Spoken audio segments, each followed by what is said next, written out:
En el principio creó Dios los cielos y la tierra. Así inicia la Biblia. En el principio creó Dios los cielos y la tierra. El biólogo mexicano Antonio Lascano, él dice: mi religión me dice que Dios creó el universo. Mi ciencia me dice cómo lo hizo. El día de hoy vamos a iniciar nueva serie, hermanos, que tiene por título Volviendo al Principio. Y es sobre el libro de Génesis, un libro que tiene 50 capítulos y que estaremos abordando a lo largo de este año, volviendo al principio. Y el día de hoy nos introduciremos en el libro de Génesis, hablando de manera breve lo que es una pequeña introducción de este libro, y veremos lo que es el principio y el Dios del principio. Hoy quisiera hablar del Dios del principio. Así es que, si tiene su Biblia, libro de Génesis, capítulo 1.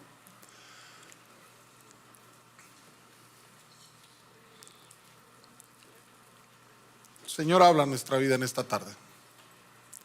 Nuestro corazón está listo, nosotros estamos dispuestos. Háblanos, Señor, conforme a tu voluntad. Tú conoces cada vida, cada necesidad. Sabes cómo necesitamos de ti y cómo tu palabra, Dios, que llega a nuestra vida, cumple un propósito. Que así hoy en esta tarde, Dios, esta semilla cumpla un propósito en nuestra vida. Que tu Espíritu Santo nos ministre, nos toque, Señor Dios, conforme a tu voluntad. Padre, en el nombre de Jesús te lo pedimos, Señor. Amén, amén y amén. Génesis, si usted abre su Biblia, así aparece. De hecho, es el título con el que aparece este primer libro de la Biblia, Génesis. Y el nombre como tal viene de la primer palabra que en el hebreo. Este libro fue escrito en hebreo. La Biblia en general está escrita prácticamente en 3 idiomas, toda la Biblia: hebreo, arameo y griego. La mayor parte es hebreo y el griego. El Antiguo Testamento en su mayoría es escrito en hebreo, con algunas partes en arameo. El Nuevo Testamento es escrito en griego. Génesis es escrito en hebreo. Y la primera palabra que aparece es la palabra Bereshit. En el hebreo, Bereshit, que significa principio. Por eso dice en la traducción, en el principio. Así inicia nuestra Biblia, principio. Y quienes tradujeron la Biblia a lo que es el griego, utilizaron esta palabra, hermano, que es Génesis, que significa origen. Por eso cuando vemos el título Génesis, que sería en el hebreo Bereshit, estamos hablando del principio, del origen, del comienzo, del inicio como tal. El profesor del Antiguo Testamento, John Collins, hermanos, nos dice que Génesis nos ofrece la verdadera historia del pasado de la humanidad. Podemos ir al libro de Génesis y saber cómo es que la humanidad surgió, cómo inició nuestra historia y lo que fue la historia de la humanidad a través del tiempo. Nuestros orígenes los podemos encontrar ahí en el libro de Génesis.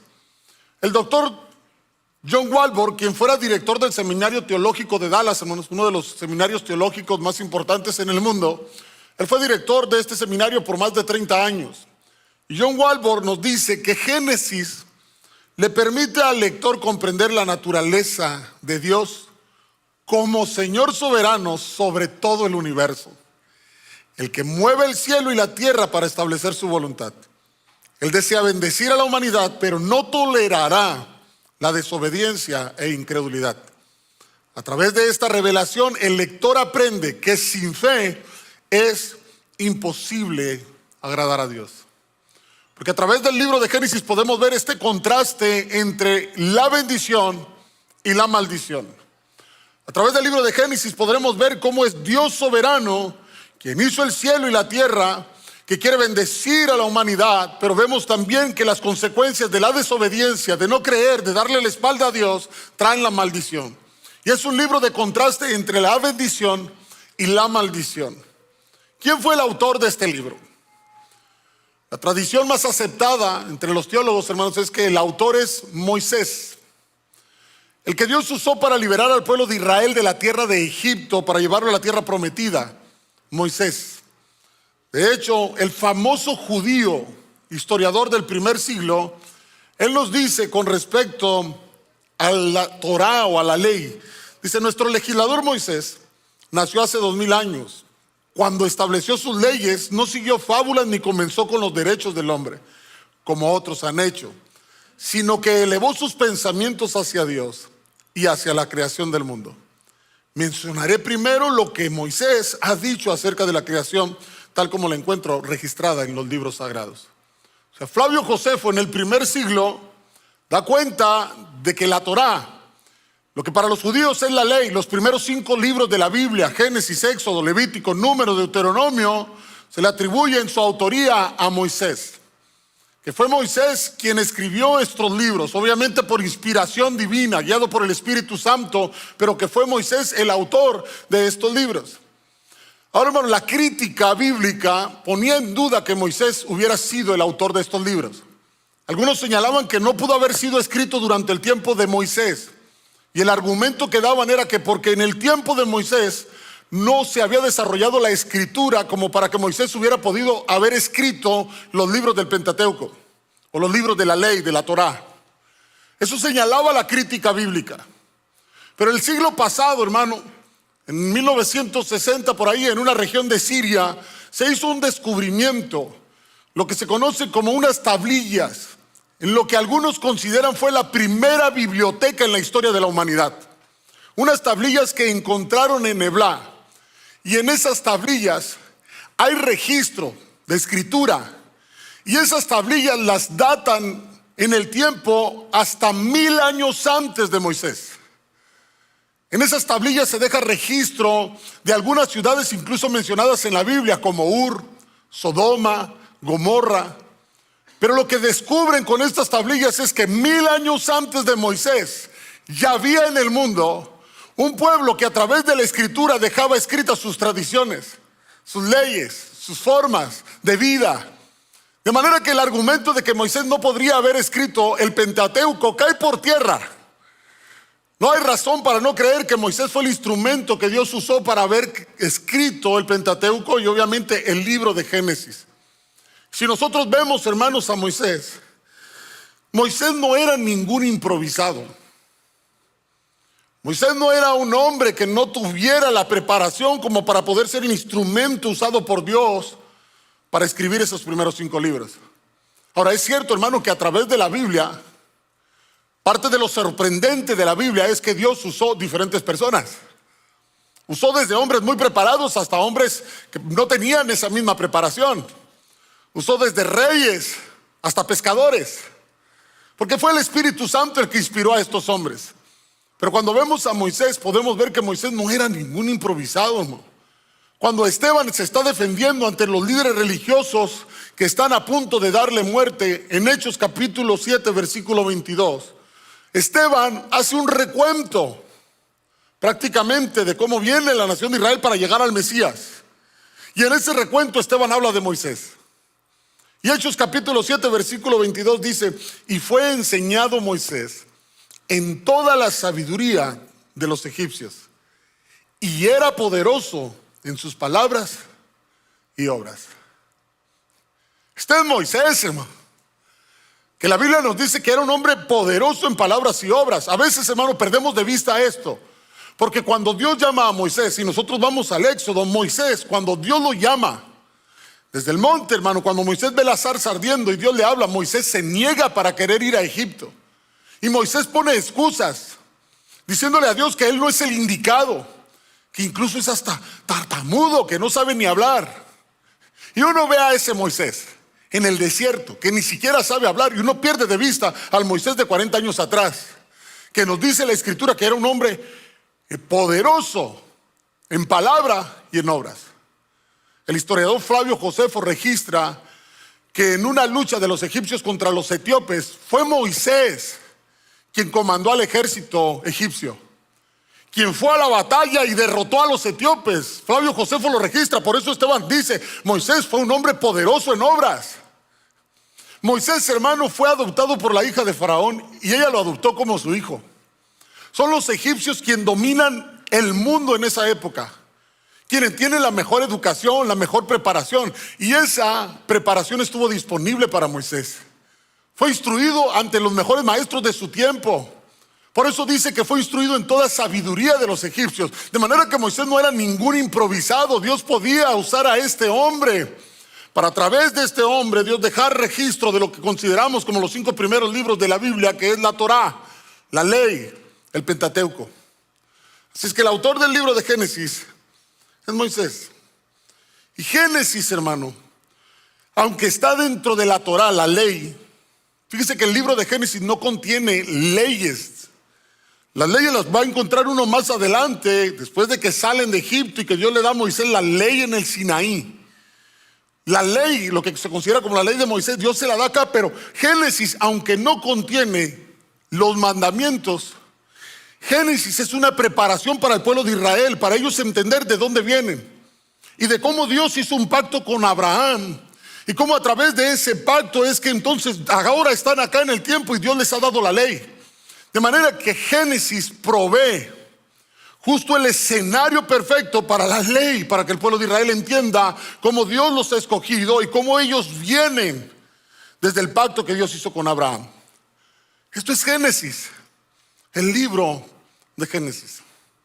Ahora, yendo al primer versículo el día de hoy, hermano, dice la Biblia, en el principio.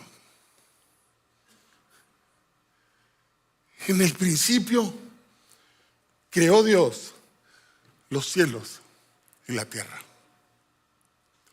Aristóteles creía que el universo era eterno.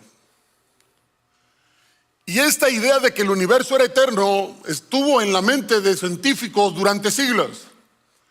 Creían que el universo no había tenido un origen, que no había surgido, que siempre había existido. Y esto es importante, porque un universo eterno no necesita de un creador. Un universo que siempre ha existido no necesita de un diseñador.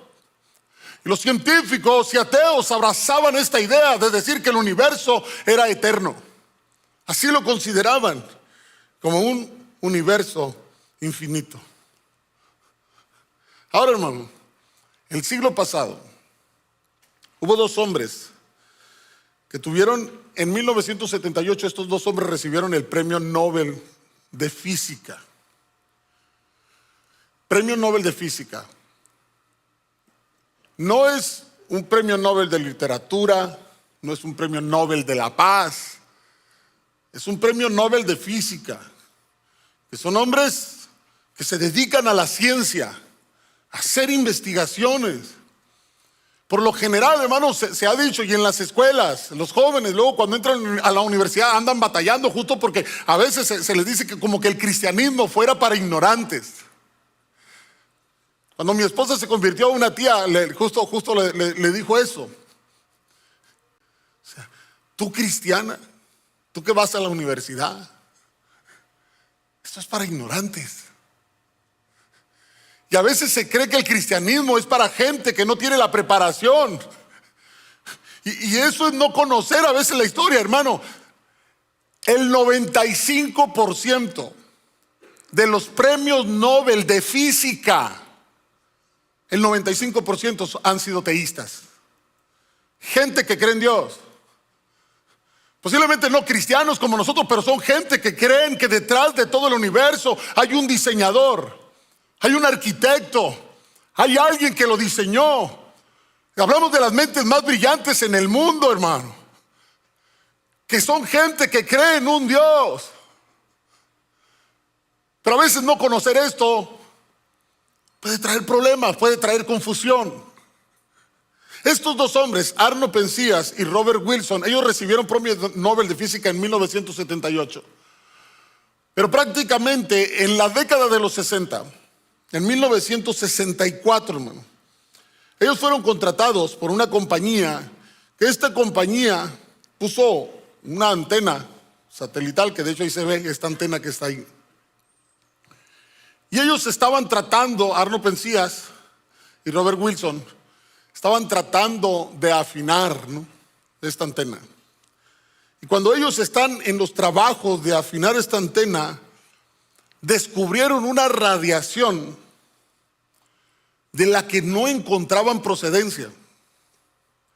Una radiación que venía más allá del mundo, que venía de la Vía Láctea. Ellos, de momento, cuando encontraron esta radiación, primero pensaron, esta antena se construyó en New Jersey. Y ellos pensaron que posiblemente esa radiación la estaba provocando la ciudad de Nueva York, porque es una ciudad que estaba cerca de New Jersey. Y ellos decían, bueno, puede ser que esta ciudad enorme, con tanto ruido, con tantas cosas tecnológicas también que tenga, puede ser que sea eso lo que esté provocando esta radiación en la antena. Pero hacen sus investigaciones y se dan cuenta que la radiación no viene de Nueva York. Pensaron incluso que la radiación era provocada por un experimento atómico que se había hecho en 1962, 2 años antes. Hacen sus pruebas e investigaciones y se dan cuenta que no es por ese experimento atómico. Llegaron a pensar que a lo mejor eran por las palomas que se habían anidado en esa antena. Limpiaron la antena, quitaron todo. Y la radiación seguía ahí. ¿De dónde viene esta radiación? Y entonces ellos recordaron de otro hombre también, un astrónomo y físico de nombre Robert Dicke, que él había planteado una teoría y él había dicho, Robert Dicke, que si en el universo había habido una explosión inicial, había habido un Big Bang, Robert Dicke decía, debió haber quedado en el universo un residuo de esa primera explosión. Debió haber quedado algo que sea evidencia de que hubo una explosión inicial. Y ellos van con Robert Dicke y justo hablan acerca de lo que ellos están descubriendo, de esta radiación que están recibiendo, que no le encuentran aquí, que viene de la Vía Láctea. Y a los años publicaron los resultados de su investigación en lo que hoy se conoce como la radiación cósmica de fondo. Y esta radiación cósmica de fondo, justo lo que vino a demostrar en el mundo científico es justo eso, que esta radiación que quedó en el universo, que parece indetectable pero que está ahí, que puede ser medible, esta radiación comprueba que el universo no es eterno, que tuvo un inicio. De hecho, en el 2001 la NASA mandó, hermano, un satélite para justo en el universo cartografiar lo que es el universo y llegar a medir lo que es esta radiación cósmica de fondo. En sus cálculos que hicieron a través de este satélite, llegaron, hermanos, a establecer que el universo no era eterno y que tenía un inicio. Ellos ponen de 13.700 millones de años. Pero tuvo un inicio, tuvo un principio. Ahora, hermano, esta creencia de Aristóteles de que el mundo era eterno estuvo por muchos siglos en la historia de la humanidad abrazada por científicos. Cuando la Biblia desde hace más de 3.400 años ya nos había dicho que el universo había tenido un principio. Ya la Biblia lo había dejado registrado a través de Moisés, que todo tuvo un principio. Todo tuvo un comienzo. Que el universo no es eterno, que tuvo un inicio. Ahora, como decía en la mañana, hermano, usted ve lo que dicen los científicos, 13.700 millones de años, y como que no nos cuadra, porque nosotros sí nos creemos en una tierra joven, en una tierra de 6.000 años. Y justo decía en la mañana, por lo menos no encuentro yo, en el mismo capítulo 1 del Génesis, argumentos para no estar de acuerdo o no creer lo que la ciencia nos dice. Porque si usted ve a través del versículo 2, el versículo 2 ya nos dice que la tierra estaba desordenada y estaba vacía. Y después empezamos a ver cómo Dios comienza a estructurar el mundo, justo preparándolo para lo que es su creación culminante, que es el hombre. Pero si vemos, hermano, dentro de los días de la creación, pregunto yo, ¿en qué día Dios creó el agua? El agua ya estaba creada. ¿En qué día Dios hizo la tierra que estaba debajo del agua? Ya estaba formada. Lo que hizo Dios en los días de la creación, solo separó las aguas de las aguas, descubrió lo seco, pero eso ya estaba formado. ¿Cuándo se formó eso? En el principio. ¿Cuándo fue ese principio? Bueno, si la ciencia nos dice que fue hace tantos años, pues bien, pudo haber sido ahí, pero en lo que podemos estar de acuerdo es que el universo no es eterno y detrás de este universo hay un Dios creador. El mundo, el universo y lo que existe, hermano, tuvo un inicio. El escritor científico Bill Bryson, hermano, nos proporciona un relato científico. Es simple, pero es un relato científico del principio, de cómo fue ese momento. Y él dice, así, de la nada, comenzó nuestro universo. En un solo pulso cegador, en un momento de gloria demasiado veloz y expansivo para cualquier forma de palabras, la singularidad adquiere dimensiones celestiales, un espacio inconcebible. El vivaz primer segundo produce la gravedad y las otras fuerzas que gobiernan la física. En menos de un minuto, el universo tiene un ancho de millares de millones de kilómetros y crece rápido. Ahora hay mucho calor, 10,000 millones de grados, suficientes para iniciar las reacciones nucleares que crean los elementos más livianos, principalmente el hidrógeno y el helio. Una pizca de litio. En 3 minutos se ha producido el 98% de toda la materia que hay o habrá jamás. Tenemos un universo. En una fracción de segundo esto vino a la existencia. Miles de millones de kilómetros fueron creados. Ahora, algo que han descubierto los científicos en los últimos años, hermano, es que este universo conocido se sigue expandiendo. Sigue expandiéndose, como obedeciendo a la voz de su creador, sigue aún expandiéndose.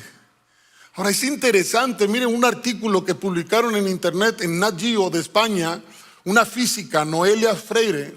Ella habla acerca de la expansión del universo y me pareció lo interesante lo que ella plantea, porque miren lo que ella dice. Dice, el universo no se está expandiendo dentro de algo más. Es decir, no existe un exterior o un borde. No hay una habitación en la que el universo esté creciendo. O sea, no tiene un límite como tal. No se está expandiendo dentro de algo más. Y dice, el universo no es un objeto físico que se agranda, sino que es el propio espacio y tiempo el que cambia su geometría. Cuando decimos que las galaxias se alejan, no es porque se estén separando mientras se desplazan por el espacio. Significa que el espacio entre ellas se está estirando. Las galaxias no se están moviendo a través del espacio, sino que el espacio se está estirando entre ellas. Y dice ella, y ese matiz, que el espacio pueda crecer, no que los objetos se desplacen dentro de él, es probablemente uno de los conceptos más importantes y difíciles de visualizar de la cosmología moderna. ¿Cuál es el límite? No tiene un límite y el espacio sigue creciendo, se sigue expandiendo. Las galaxias se están moviendo y a la vez que se mueven no es que se estén separando dentro del espacio, no. No tiene un límite que los detenga, sigue creciendo. Y crece, hermano, más rápido que la velocidad de la luz. Eso es difícil de entender para nuestra mente tan finita. Ahora, sabemos que hay un principio, hay un inicio.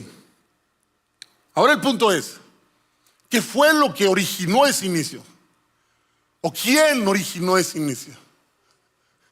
Y el mismo Génesis, en el primer versículo no lo dice. En el principio creó, dice, ¿quién? Dios. En el principio creó Dios los cielos y y la tierra. O sea, el arquitecto que está detrás de esta maravillosa obra, ya no lo dice Génesis desde el primer versículo. No es obra de la casualidad. No es que esto haya surgido de la nada, como luego algunos creen, incluso algunos ateos dicen, bueno, es que esto, ¿qué hizo el universo? Surgió de la nada. Y no pueden explicar la nada, se vuelve hasta ridículo su argumento. Porque no pueden explicar cómo todo esto surgió de la nada. Y nosotros sabemos por la Escritura que detrás de todo esto hay un arquitecto maravilloso. Y ese arquitecto es Dios. Mire, Richard Dawkins posiblemente es considerado el ateo más famoso en el mundo.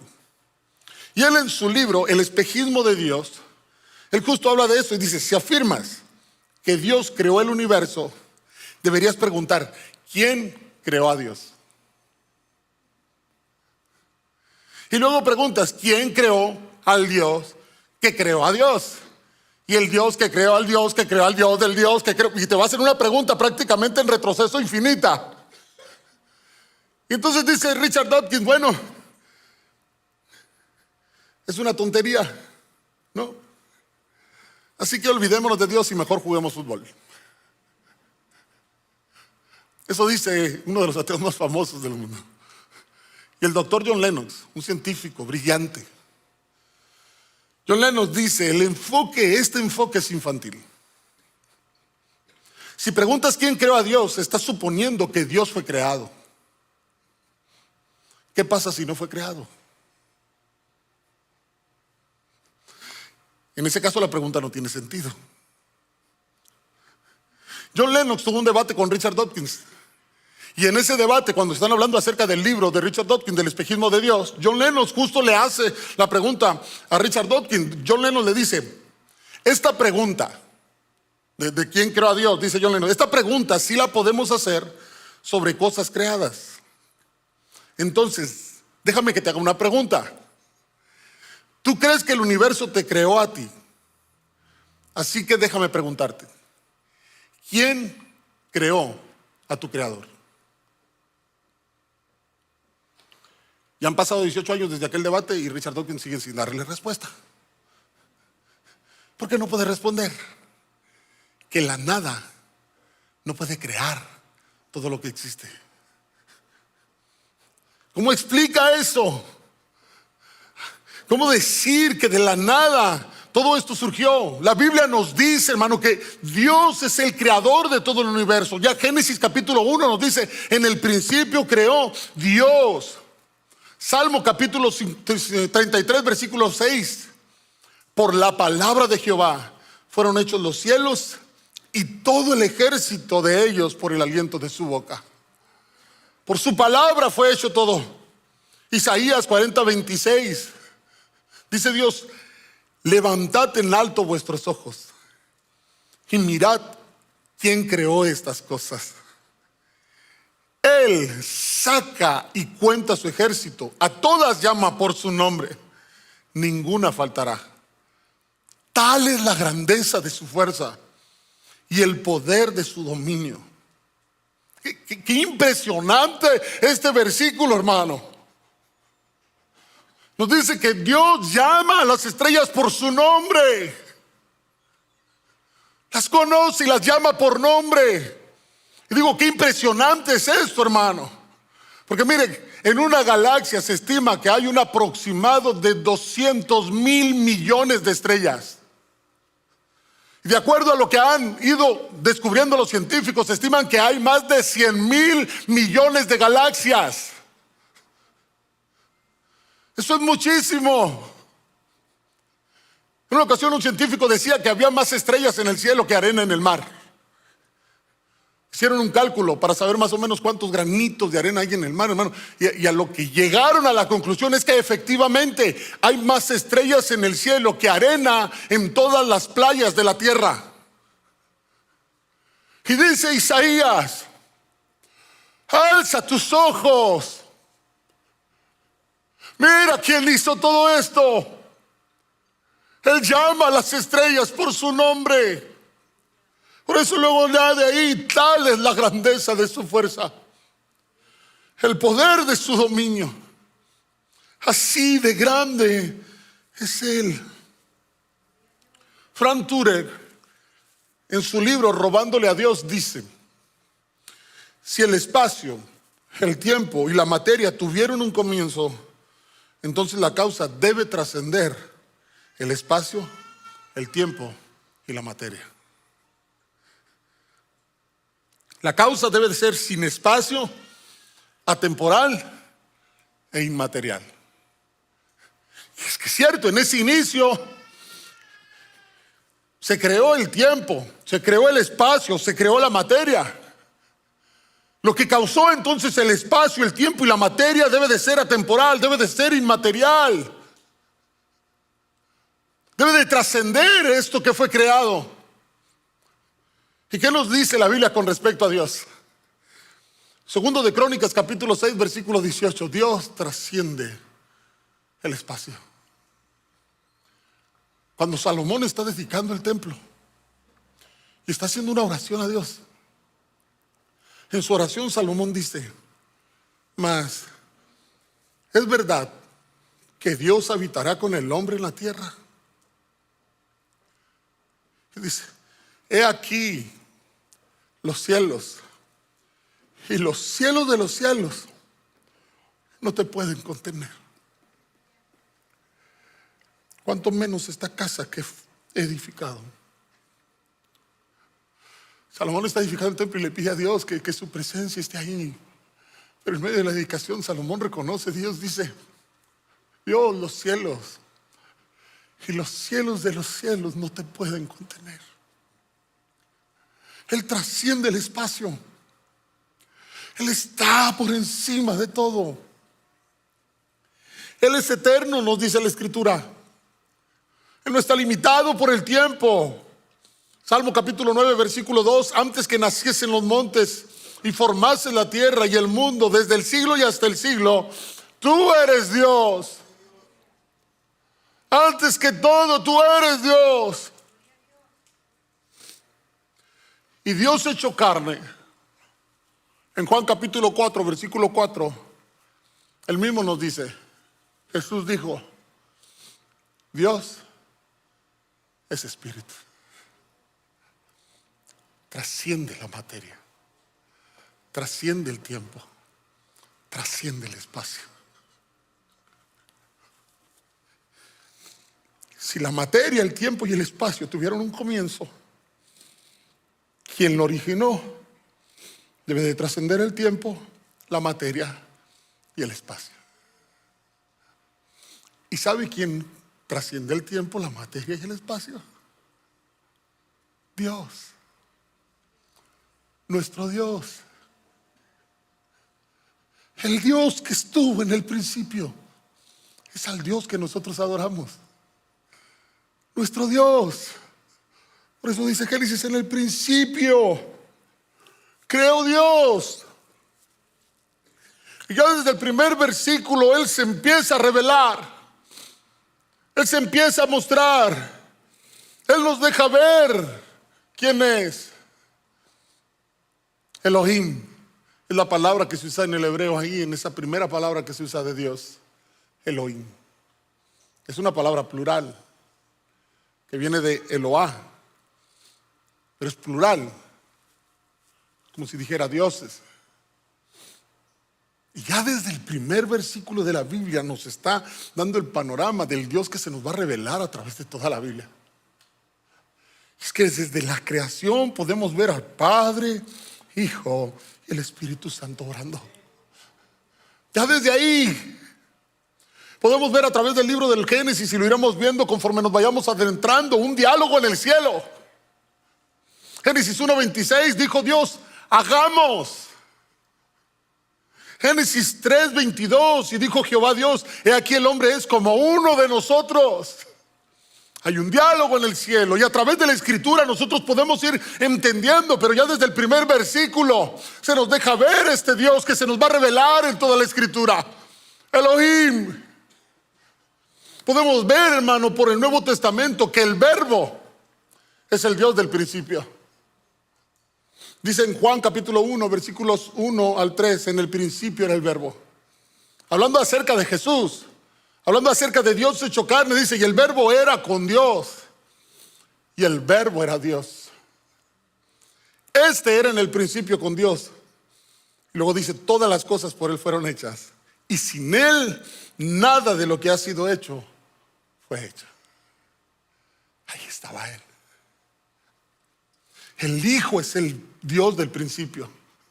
Dice Colosenses, hablando acerca del Hijo. Porque está diciendo Pablo en Colosenses capítulo 1 que Dios nos trasladó al reino de su amado Hijo.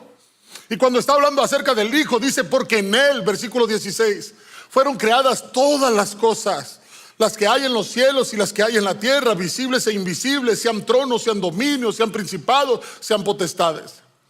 Todo fue creado por medio de Él y para Él. Y Él es antes de todas las cosas, y todas las cosas en Él subsisten. Él es el Dios que sostiene la creación. Dice en Hebreos que con la palabra de su poder Él sostiene la creación. No es el Dios que hizo el universo y se olvidó de Él. Es el Dios que sigue actuando en el universo, que lo sostiene con su mano. Con la palabra de su poder se mantiene todo este orden finito, que la siguiente semana hablaremos un poco acerca de esto, del ajuste finito del universo. Es impresionante lo que Dios ha hecho. El Hijo es el Dios del principio. Se empieza a revelar. Por eso cuando se aparece en Apocalipsis, se le aparece a Juan, dijo Jesús, yo soy el Alfa y la Omega, el principio y el fin. Él es el Dios del principio. Dice Salmos 19:1 que los cielos cuentan la gloria de Dios. Si anda por ahí, Irra, en que le hable con el piano, que pase y me ayude. Y el firmamento anuncia la obra de sus manos.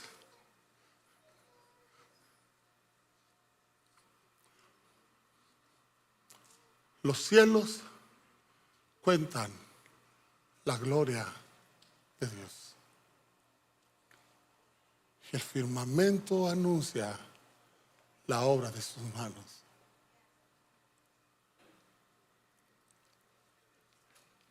Quiero cerrar con unas imágenes.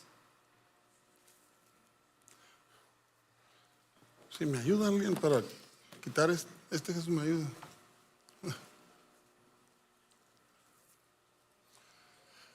Solo quiero que las vea. Si quieres apagar la luz acá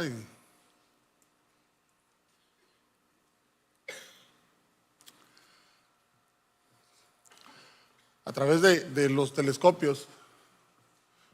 Hoy se pueden capturar algunas imágenes del universo que son impresionantes. A medida que avanza la tecnología, obviamente el alcance de estos telescopios es aún mucho mayor. Logran tomar imágenes de galaxias enteras, incluso a través de estos telescopios. Esta es una foto tomada por un telescopio en lo que llaman la nebulosa de Carina. Eso que usted ve ahí, hermano, que parece una nube, es una nebulosa que antes con los telescopios era imperceptible. Hoy con los avances que han tenido y el lente ya esto es visible. Eso que ahí ve, hermanos, son estrellas, es parte, solamente una pequeñísima parte de todo lo que hay en el cielo. Siguiente imagen.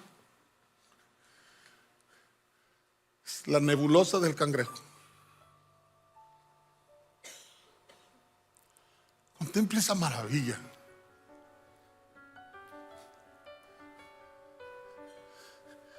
Dentro de eso hay millones de estrellas. Millones de estrellas. Siguiente. Nebulosa de Anillo Sur. Imágenes tan preciosas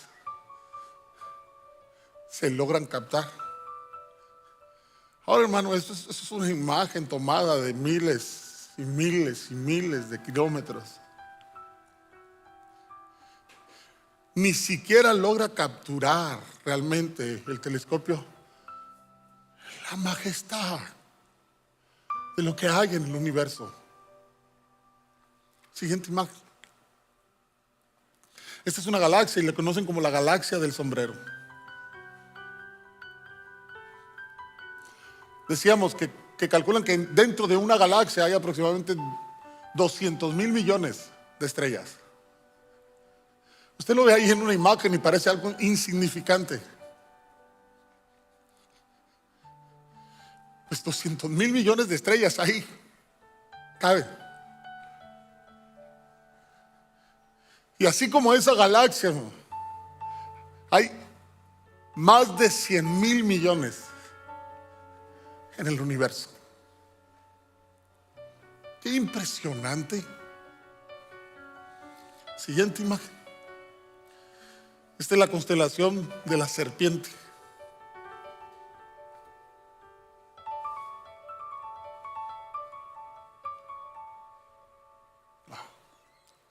Qué bonito se ve.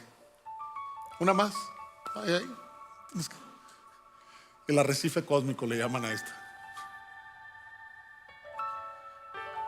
Los destellos que salen y que logra capturar este satélite, este telescopio en el universo. La nebulosa del velo. Esta es la última. ¿Ve todos esos puntitos que se ven ahí?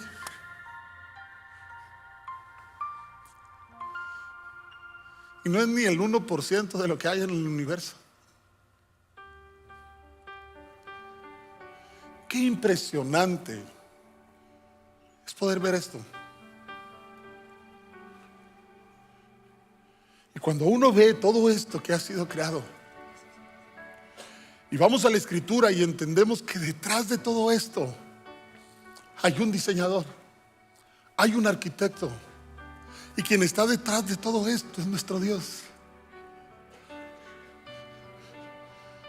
Bien decía Dios, mira, levanta tus ojos al cielo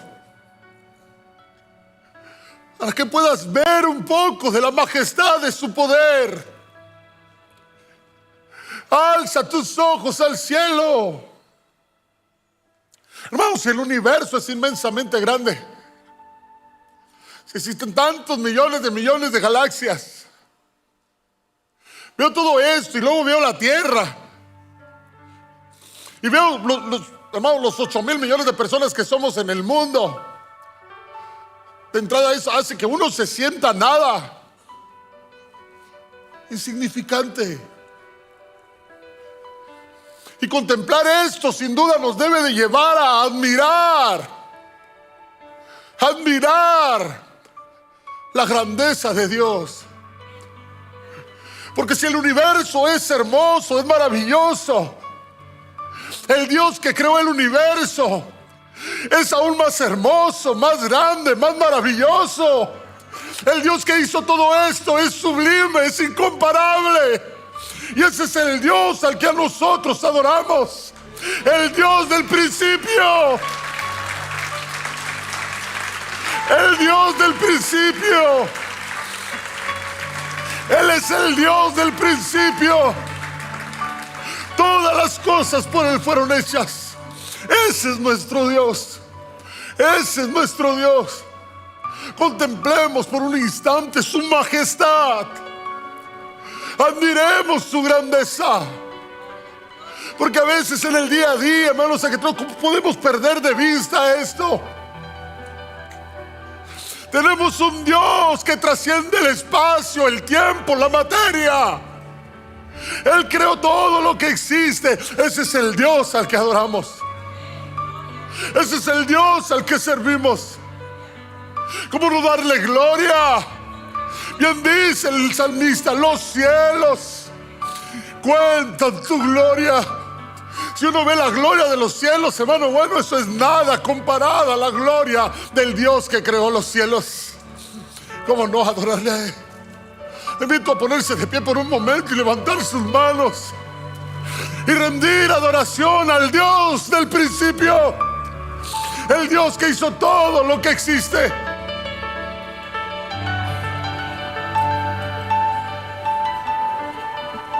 Admira su grandeza. Contempla su majestad. Es el Dios que es más grande que el universo.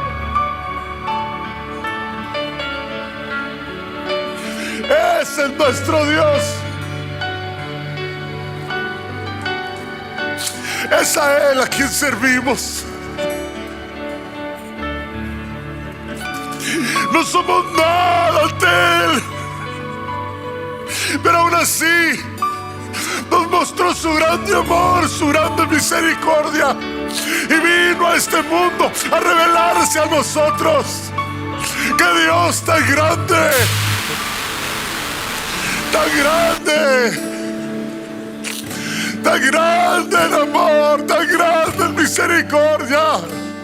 ¡Qué Dios tan grande! Ese es nuestro Dios. Ese es nuestro Dios.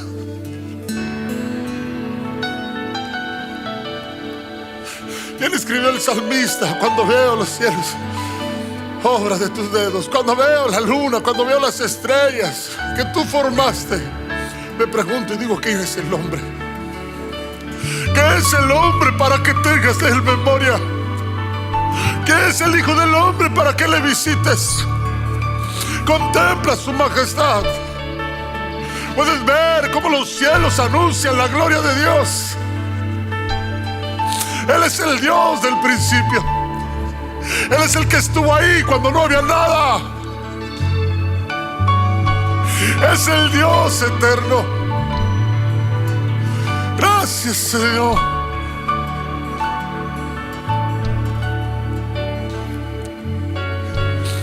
Incomparable, majestuoso. Nadie como tú. Nadie que se compare a ti.